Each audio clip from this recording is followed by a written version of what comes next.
All right, I know all of you are dying to know, how do we add some numbers into this? How do we solve some equations? How do we make this more mathy? Not at all, actually. But I'm going to tell you anyways. So here's the deal.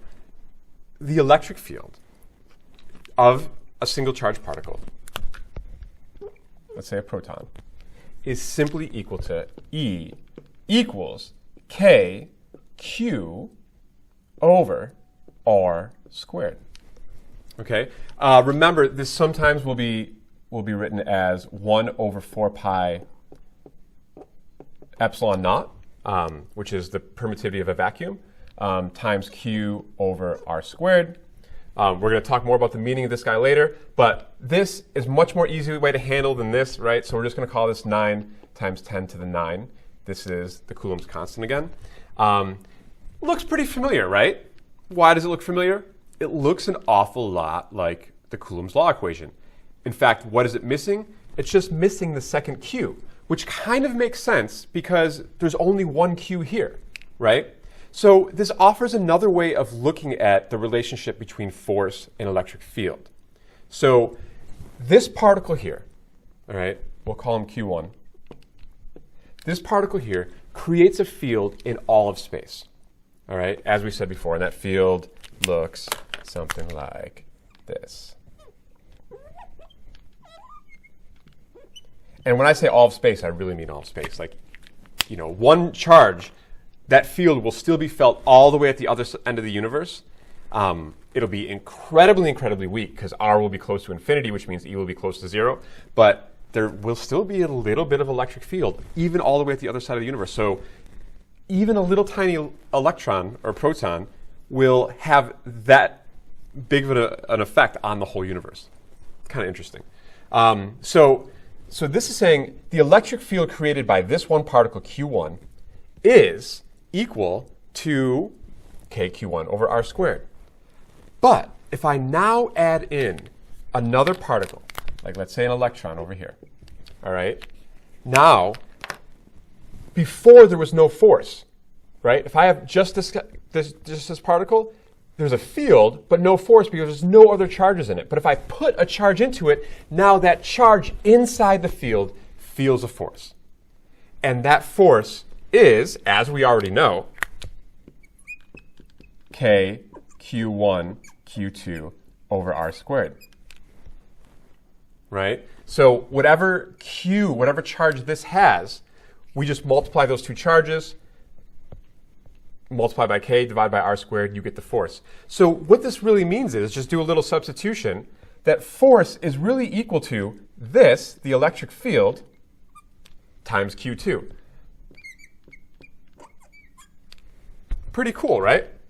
So in general, I'm not going to put the 2 there because this equation works in general, that the force that any charge feels in an electric field is just equal to the electric field times the magnitude of the charge.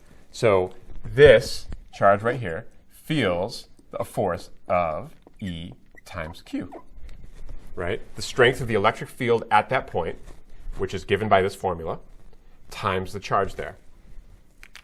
Makes it kind of easy, right? There's a simple relationship between electric field and charge, which is, it makes E actually equal to, we can always find the electric field at any given point because it'll be equal to the force on a particle divided by Q, which explains the units of the electric field because that'll be newtons and that'll be coulombs. All right? You see how this all is starting to fit together? All right. As I'm very well aware, none of this means anything unless we actually do problems so that you see how it actually works in space. So if you go to the next slide that says, what is the electric field at the point shown in the figure, we will actually do an example so you can see. Now, I want to tell you something, and you're not going to like it, but I'm going to tell you anyways. Remember, force is a vector, right? If force is a vector, electric field must be a vector too, because the force is going to point in the same direction as the electric field, okay?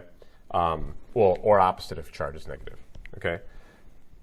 So that means that whenever we solve one of these problems, once again, we have to treat E like a vector, and we have to add it like a vector. So let's do an example. we have a point here, and I have a positive charge over here, and this is 5 centimeters. Then I have another positive charge over here. Okay, and this here is 5 centimeters, and this here is also 5 centimeters, also known as 0.05 meters. Right? Okay, and this charge here is 3 nanocoulombs, and this charge here is also 3 nanocoulombs. And so again, like the last problem we did last week, there's some symmetry here, so we should acknowledge that. Okay, now we want to know the electric field here at this point. That electric field is going to have 2 contributing parts. 2 charges are contributing to the electric field right there. As we know, the electric field from this point charge points out in every direction, but here, right, you have this electric field that points away, away, away. So at this point, the electric field is going to be pointing in this direction. We'll call that E1. Okay? And over here, we have an electric field at this point due to this charge that points in this direction. And that's going to be E2. Okay? Makes sense? And just for funsies, I'm gonna extend this out here, right, so that I can say what these angles are going to be. Okay, that's going to be important because these are going to break up into 2 components, right? We're going to have an E2y component and an E2x component, right? And we're going to have an E1x component and an E1y component. Okay? And if you remember correctly, to add vectors, in this case electric field vectors, to add a vector, we know that the total electric field is going to have to be E1x plus E2xi plus E1y plus E2yj. Cool. Just like we did with forces, right? No big difference. Just like we did adding any vectors, right? This is just a general rule for all vectors. This could be vector A is just equal to B1x plus, bx plus cx I plus by plus cy j, right? This is just the general rule for adding any 2 vectors. You add the x components, put it in the y direction, add the y directions, put it in the j direction. Okay? Now the question is just, what is my E1x? What is my E2x? What is my E1y? What is my E2y? Okay. First thing I want to point out again, we can make this problem much easier for us, just like we did last week.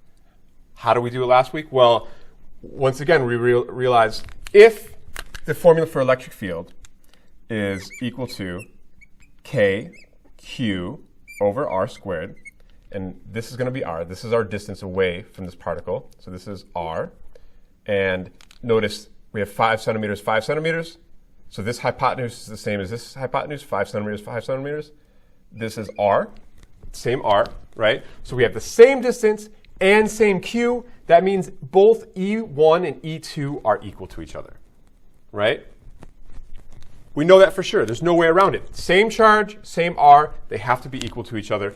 That means that E2y and E1y have to cancel out again because they're pointing in opposite directions. Pretty cool, right? Makes our job way easier. We know automatically this is going away. We don't have to solve for E1y and E2y. Okay?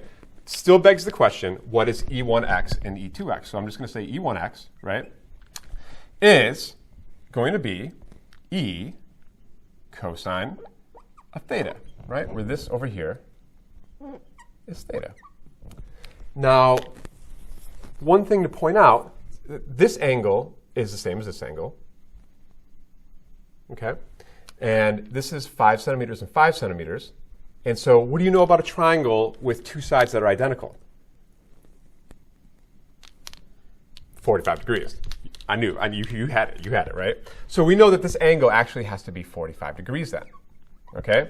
So E1x then will be kq q over r squared times cosine of 45 degrees. All right, we're getting there. We're getting there. Now, q, we know very easily, it's just 3 nanocoulombs, 3 times 10 to the minus 9 coulombs. What is r? Well, just go back to 6th grade, everybody. How did you solve for the hypotenuse of a right triangle? You do a squared plus b squared equals c squared. So in other words, r is just equal to square root of 0.05 squared plus 0.05 squared. I get a value of 0.071 when I do that, 0.071 meters. Okay, so we have our r. E1x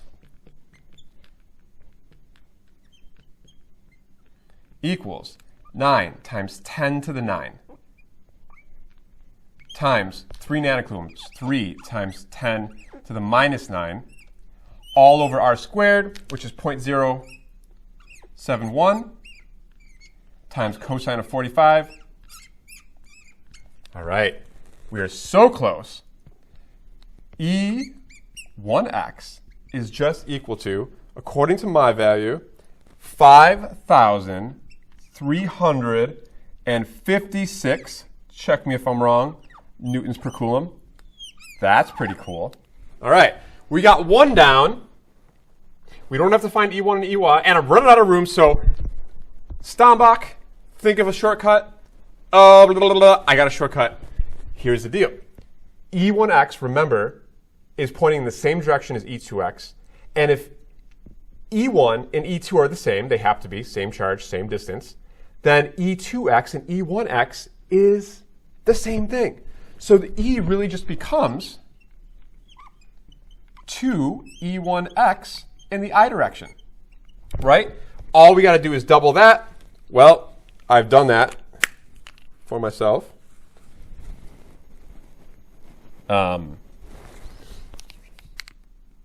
Actually, I have not done that for myself. Well, it's not hard. Multiply that by 2. You should get on the order of 10,700. Check me if I'm wrong, but I do believe that's what it should be, 10,700 something.